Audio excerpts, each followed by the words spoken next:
Assalamualaikum fifth class. Let's start our lecture number 9 of unit number 6.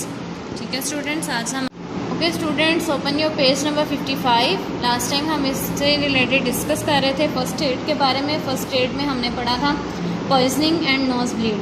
Next है हमारे पास topic fracture. Fracture basically क्या होता है? A fracture is a crack in the bone. A person with a fracture is in great pain and is unable to move the broken limbs. Fracture basically एक आपकी bone में एक crack सा आ जाता है हड्डी पर, या चाहे वो बाजू की हड्डी हो या पाँव की हड्डी हो या टांग की. अब जो पर्सन जिसको फ्रैक्चर हुआ होता है उसे बहुत ज़्यादा पेन फील होती है. और दूसरा ये कि वो उसकी जो ब्रोकन लिम्स होती हैं, जो मतलब चीज़ जो बोन क्रैक हुई होती है, वहाँ से वो मूव करने के बिल्कुल भी काबिल नहीं रहती. अच्छा, फ्रैक्चर के केस में हमें क्या करना चाहिए? Keep the broken limbs place. अचानक आपके गिरने से पाँव पे इस तरह हो सकता है या बाजू पे भी इस तरह फ्रैक्चर आ सकता है. ठीक है, इस केस में आपको करना क्या चाहिए? Keep the broken limbs in a natural position.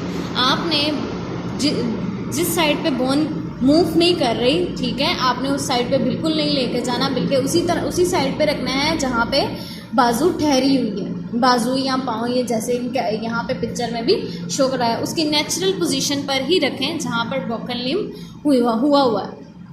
दूसरा ये कि use a splint to give a support to the broken limb. ठीक है, अब स्प्लिंट यूज़ करें. स्प्लिंट बेसिकली क्या होता है इसके बारे में यहाँ पे आप देखें, ये इन्होंने किस तरह यूज़ किया हुआ है. अ triangular piece of a cloth can be used to make a sling. Tie a firm bandage around the joint. Keep the bandage wet with the cold water. Take the advice of a doctor.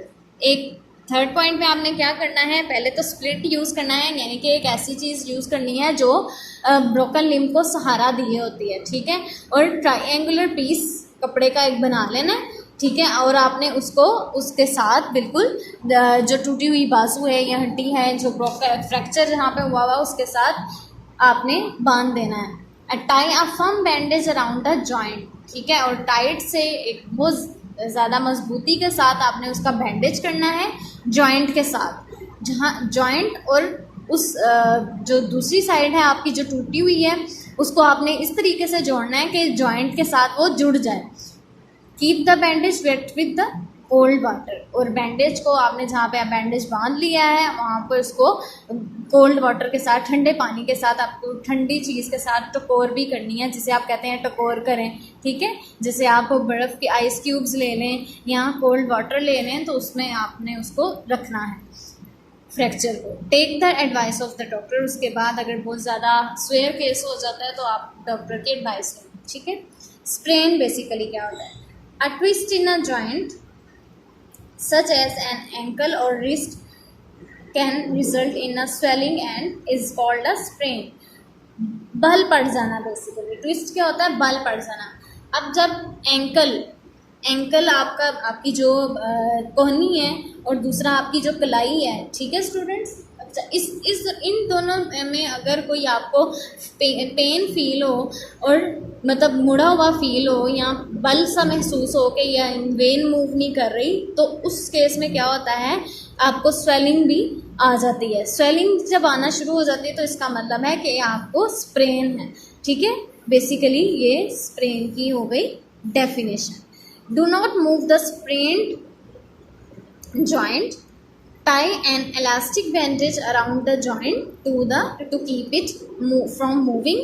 Okay, आपने जहाँ पे आपकी बाजू पे twist आया हुआ है या एंकल या रिस्ट वगैरह पर ट्विस्ट आ गया है, स्प्रेन पड़ गया है, आपने उसको बिल्कुल भी मूव नहीं करना, पहला पॉइंट. और दूसरा क्या है?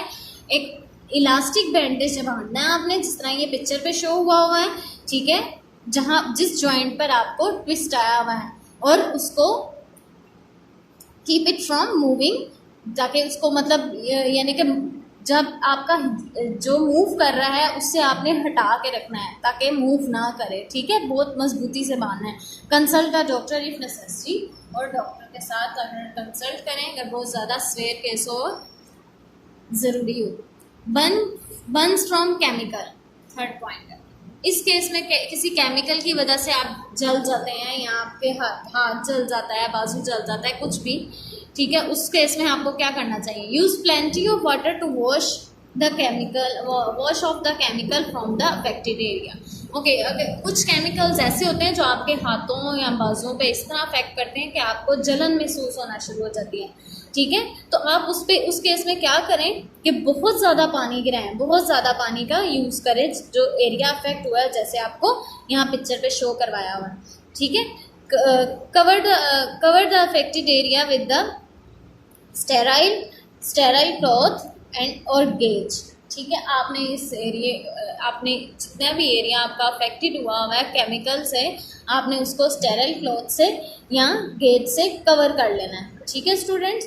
If the burn is serious rush to the doctor. अगर बहुत ज़्यादा आप जो जलन है वो बहुत ज़्यादा स्वेयर हो रही है तो आपने डॉक्टर की तरफ मूव करना है, डॉक्टर को दिखाना है, चेक करवाना है।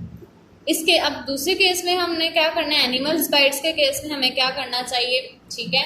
एनिमल बाइट्स भी बेसिकली काफ़ी 3 टाइप्स की होती हैं। आज हम पढ़ेंगे insect bites and dog bites. Page number 55 हम कंप्लीट करेंगे। इंसेक्ट बाइट्स क्या हैं? If someone is stung by a wasp और बी, ठीक है, शहद की मक्खी या कोई कीड़ा मकोड़ा वगैरह हमको काट जाता है, ठीक है, अगर किसी को काट जाए तो रिमूव द स्टिंग फर्स्ट। आपने उसका जहाँ पर उसने काटा है आपने उसके डंग को सबसे पहले ख़त्म करने की कोशिश करनी है। पुट आइस क्यूब, कैसे ख़त्म किया जा सकता है वो आप अच्छे से जानते हैं, ठीक है। Okay, put the ice cube on the affected area and apply some antiseptic cream, ठीक है। और आइस क्यूब उस पर जहाँ पर आपको इसने डंग मारा है किसी इंसेक्ट ने, तो आप उस पर सबसे पहले क्या करें, एक आइस क्यूब रखें, ठीक है, और दूसरा एंटीसेप्टिक क्रीम यूज़ करें जो आपको नेसेसरी हो, कि आपको पता हो कि ये इसके लिए ज़रूरी है। डॉग बाइट्स के केस में क्या होता है, अगर आपको डॉग बाइट कुत्ता काट जाए, जिसे आप कहते हैं, dog sometime carry the virus of a very dangerous disease called rabies, ठीक है। ओके, डॉग्स के काटने की वो एक स्पेशल डिजीज़, एक ऐसा डेंजरस वायरस पैदा हो जाता है जिसे हम क्या कहते हैं, रेबीज, ठीक है। One such an animal bytes a person, a virus enters the victims body through the animal saliva, ठीक है। ये क्यों एनिमल स्लाइवा? जैसे एनिमल स्लाइवा बेसिकली क्या है, जानवरों की जो थूक होती है, जानवरों के जो मुंह पे पानी होता है जिससे वो अपनी खुराक को अंदर लेकर जाते हैं, वो बेसिकली क्या होता है, एक ऐसा वायरस होता है जो जिस इंसान को उसने एनिमल ने काटा है उसकी वजह से वो वायरस फैलना शुरू हो जाता है उसकी बॉडी में।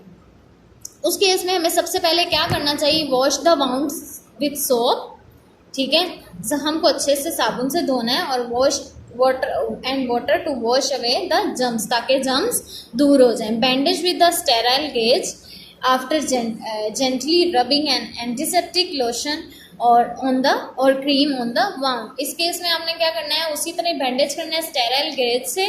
और किस तरह आपने बैंडेज करना है, पहले आपने एंटीसेप्टिक लोशन लगाना है या इस जख्म पर, या कोई क्रीम लगानी है जो आपको डॉक्टर्स ने सजेस्ट की होगी। उस केस में आप बहुत ज़्यादा रब करके उसको लगाएंगे और फिर आपने बैंडेज कर लेना है, ठीक है। Take the victim to a doctor immediately, और इसमें आप डॉग बाइट के केस में आप फ़ौरन डॉक्टर्स के पास लेकर जा सकते हैं बगैर किसी चीज़ का इंतज़ार किए। ओके स्टूडेंट्स, ये था हमारा आज का टॉपिक जो हमने डिस्कस किया। अब इसी से रिलेटेड हम क्वेश्चन आंसर्स को देख लेते हैं नोट्स पे। क्वेश्चन नंबर 7 हम देखें, इसी से रिलेटेड जो क्वेश्चन आंसर्स हैं इसमें आपको क्या है, डिफाइन द फॉलोइंग टर्म्स।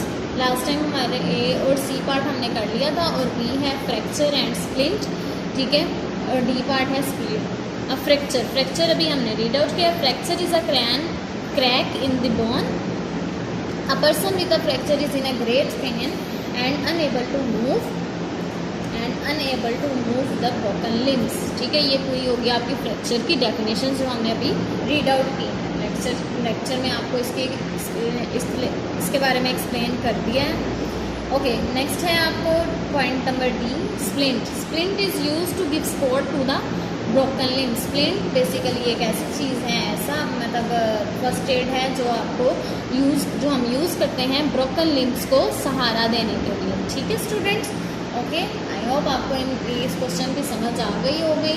इसी से रिलेटेड आपने इन दोनों पॉइंट्स को, इन डेफिनेशंस को अच्छे से याद करना है। अल्लाह हाफिज़।